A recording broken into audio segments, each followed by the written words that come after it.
Alors dans cette vidéo, on va voir comment on peut contrôler la luminosité de plusieurs écrans et de manière individuelle et sous Windows. Car une grande problématique que je rencontre lorsque je travaille devant mes écrans, c'est que lorsque je suis sous Visual Studio Code, pour y voir plus clair, je suis obligé d'augmenter la luminosité de l'écran où j'ai VS Code. Bon là ça se verra pas dans la vidéo, mais là je suis en train de monter la luminosité pour voir les couleurs de manière plus claire, etc. pour que ça sorte mieux. Par contre, comme on peut le voir, je travaille toujours sur fond noir pour éviter de trop me fatiguer les yeux. Le souci c'est que lorsque sur l'écran où j'ai VS Code, je vais mettre autre chose, par exemple le navigateur, j'aurai un fond blanc, et bien là ça va m'exploser les yeux. Donc moi je suis tout le temps en train de monter et de diminuer la luminosité de mes écrans avec mon Stream Deck. Donc on verra plus tard comment ça marche.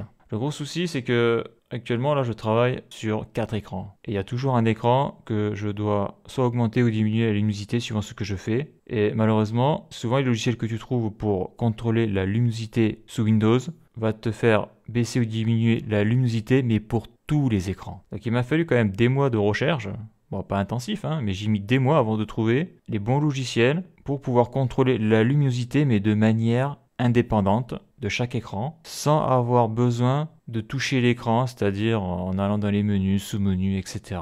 Le but c'est de contrôler la luminosité de manière logicielle, soit avec des raccourcis clavier, ou au pire tu affiches une fenêtre et tu modifies que ta souris. Donc c'est ce que l'on va voir maintenant dans la vidéo. Donc je vais présenter deux logiciels, car ces deux logiciels je les utilise en permanence. Le premier logiciel c'est Car UI. Donc ce logiciel permet d'augmenter ou de diminuer la luminosité de tous les écrans en même temps. Ça veut dire quoi? Ça veut dire que par exemple, si je règle mon écran 1 à 50%, mon écran 2 à 40%, et je sais pas, mon écran 3 à 30%, et bien quand je vais monter la luminosité ou la descendre, je vais l'augmenter pour tous les écrans en même temps, ou la diminuer pour tous les écrans en même temps. Ça veut dire que je sais pas moi, par exemple si je suis à 60 sur l'écran 1, si j'augmente je vais peut-être passer à 70, et si sur l'écran 2 j'étais à 40, je vais passer à 50. En gros c'est ça l'idée. Donc ça je m'en sers tout le temps parce que suivant lors de la journée, la luminosité c'est pas la même. Donc moi je suis tout le temps à varier au niveau de la luminosité pour éviter de m'exploser les yeux. Parce que si t'as pas ça, si tu fais de la programmation, au bout d'un moment tu auras les yeux défoncés. C'est comme ça. Alors que si tu ajustes la luminosité en permanence, eh bien tu peux bosser 8 heures, ça passe. Donc c'est un logiciel qui est payant, licence à vie. Donc tu peux le tester je crois 7 jours.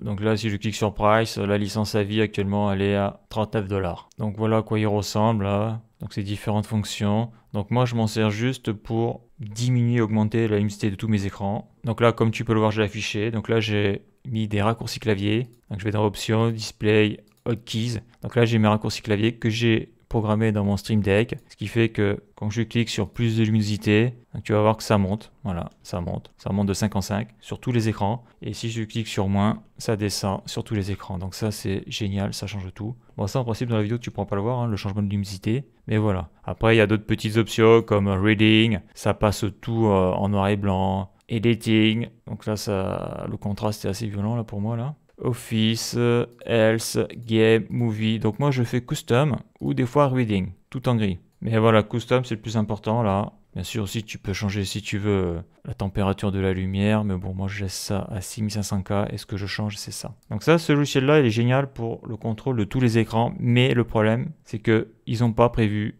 la possibilité de modifier la luminosité que d'un seul écran. Alors Windows ne sait pas le faire non plus, hein, donc ça doit être sûrement très compliqué à faire si Microsoft n'implante pas cette fonction dans son système d'exploitation. Donc après, il y a l'autre logiciel, celui-là il me change la vie, surtout quand j'utilise Visual Studio Code, c'est Monitorian. Alors qu'est-ce que c'est? Donc ça permet de contrôler la luminosité de chaque écran de manière individuelle. Donc il est gratuit, sauf pour avoir accès aux raccourcis clavier qui sont payants. Donc c'est vrai que quand tu veux gagner en productivité, les raccourcis clavier ça change la vie aussi. Malheureusement, ce logiciel, c'est un abonnement. Il n'y a pas de licence à vie, donc il faut payer tous les 3 mois, là, 1 € et des brouettes. Et en plus, il faut installer la version Microsoft Store pour pouvoir y accéder. Donc accéder aux fonctions payantes. Donc pour l'installer, on va le voir après. Donc déjà, c'est quoi Monitorian? Eh bien c'est ça, tu tombes sur un repository GitHub.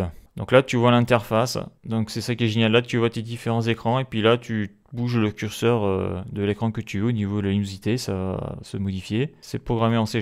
Donc le code source est libre, hein. Donc voilà, donc qu'est-ce qu'il y a d'intéressant? Donc c'est en français. Donc ce qu'il faut, donc il faut que tu sois au moins sous Windows 7 avec .NET Framework 4.8 et des moniteurs externes qui doivent être des DCCI. Bon, moi j'ai des moniteurs relativement récents, donc ça marche. Donc soit tu le télécharges par le Microsoft Store si tu veux avoir accès aux options payantes, ou soit tu cliques ici, là, installer. Donc soit tu cliques sur installer, ça va l'installer sur ton PC, donc après tu dézippes.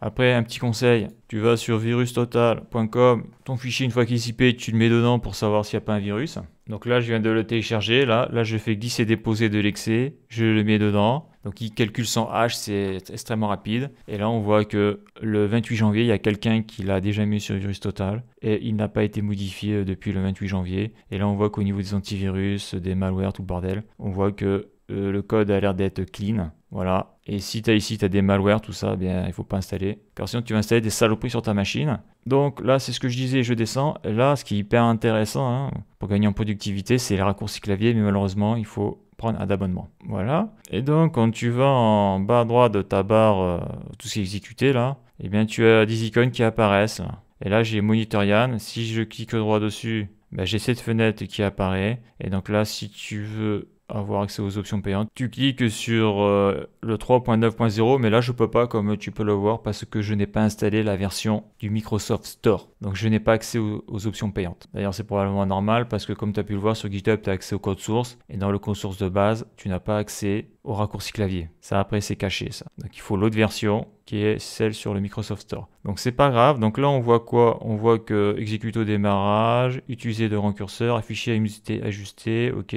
Donc moi qu'est-ce que j'ai fait? J'ai quand même réussi à mettre un raccourci clavier, c'est-à-dire que je vais lancer l'application et le résultat c'est quoi? C'est ça. Donc là tu peux voir tous mes écrans là. Et donc là si je bouge ce curseur là, mais ce qui est génial c'est que c'est souvent celui-là qui m'expose les yeux là, parce que sur celui-là j'ai Visual Studio Code, donc la luminosité je l'augmente. Mais le problème c'est que là je vais avoir le retour du code, tu vois, le rendu dans le navigateur. Donc si je le laisse comme ça, si j'ai un fond blanc, je vais avoir les yeux éclatés. Si je le mets comme ça, je vais avoir les yeux éclatés parce que le blanc agresse. Donc là, je descends et là, comme ça, ici, j'ai Visual Studio Code. Là, j'ai mon rendu, donc je baisse de manière à ce que ça me fasse rien du tout au niveau des yeux. Et après, bah, là, c'est mon autre écran pour le montage vidéo. Et ça, c'est mon écran où je mets tous mes dossiers ouverts, tout mon bordel. Donc voilà, donc ça, c'est le rendu. Et ça change tout, ça. Ça change tout. Donc après ce que je vais montrer là, hyper important, c'est comment je contrôle tout ça avec le Stream Deck. Voilà, parce que le souci, tu vois, s'il faut retenir 50 000 raccourcis clavier, ça va pas le faire. Donc au niveau, vite fait là, au niveau du Stream Deck, donc déjà la première chose, quand tu installes le logiciel, tu vas avoir cette icône qui va apparaître. Donc je clique dessus une fois, clic droit, propriété, et là je vais sur raccourci. Ici, je crée mon raccourci. Touche raccourci, je mets mon raccourci. Moi, j'ai fait CTRL, MAJ, AD plus M. Comme ça, au moins, je suis sûr que celui-là, il n'a pas été pris. Donc, j'ai besoin de 4 touches. Une fois que j'ai fait ça, ben, si je fais le raccourci, la fenêtre va s'ouvrir. Mais je vais le faire avec le Stream Deck. J'ouvre le Stream Deck. Donc là, je suis sous mon dossier. J'en ai plein là. Windows. C'est pour ça que le 6 touches n'est pas assez grand. Il faudrait un 15 touches. Donc là, ici, j'ai moins là. Ici, j'ai plus. Donc ça, c'est pour contrôler le logiciel, car UIs et les raccourcis clavier qui est ici. Là. Increase, decrease, brightness. Donc ça, c'est facile à faire. C'est avec le shortcut. Donc là, je vais en faire un pour Monitorian. Alors là, je vais sur raccourci, clic gauche, glisser, déposer, ça c'est bon. Donc comment je vais l'appeler? Je vais l'appeler luminosité, entrée, écran, entrée individuelle. Après ça, je le mets au milieu, c'est bon. Et là, le raccourci clavier, c'est alors CTRL, MAJ, ALT et M. Je sors et j'appuie sur le bouton luminosité, écran individuel du Stream Deck. Là, on va voir, ça va bouger là. Et là, qu'est-ce que l'on voit? Magique, j'ai mes curseurs qui apparaissent. Et donc là, je peux les changer. Donc ça, c'est vraiment génial, ça. Donc avec cela, je contrôle la luminosité de tous les écrans en même temps. C'est-à-dire que là j'ai 66, 33, 68, 20. Et bien si je clique sur ce bouton-là, je vais augmenter de plus 5. Donc là, je vais le faire. Le problème, c'est que dès que je décoche, je perds la fenêtre. Alors, je rappuie sur luminosité, écran individuel, donc ça s'affiche.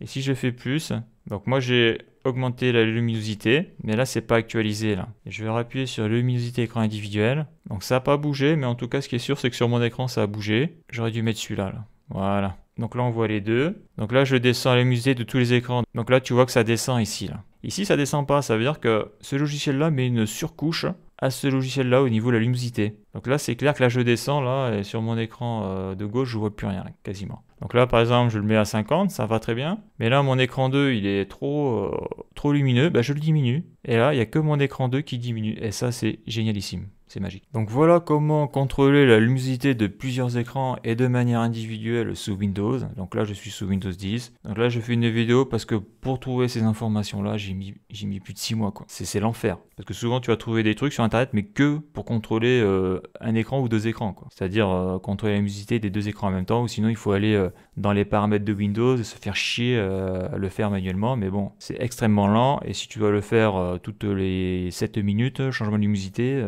la perte de temps est monstrueuse. Donc là, le gain de temps, il est énorme avec ces deux logiciels-là. Donc il faut les connaître. Il y a peut-être mieux. S'il y a mieux, ben, tu peux mettre un commentaire sous la vidéo. Et un logiciel mieux, ça veut dire un logiciel où tu peux contrôler la luminosité de tes écrans individuellement avec les raccourcis clavier. Et s'il est payant, avec une licence à vie. Pas avec une licence par abonnement, parce qu'il ne faut pas déconner. Les licences à abonnement, ok quand c'est des logiciels qui sont dans le cloud, mais quand ce sont des logiciels en fixe hein, sur un PC, non. En tout cas pour moi, c'est pas intéressant. Donc voilà pour cette vidéo, à bientôt pour une prochaine vidéo.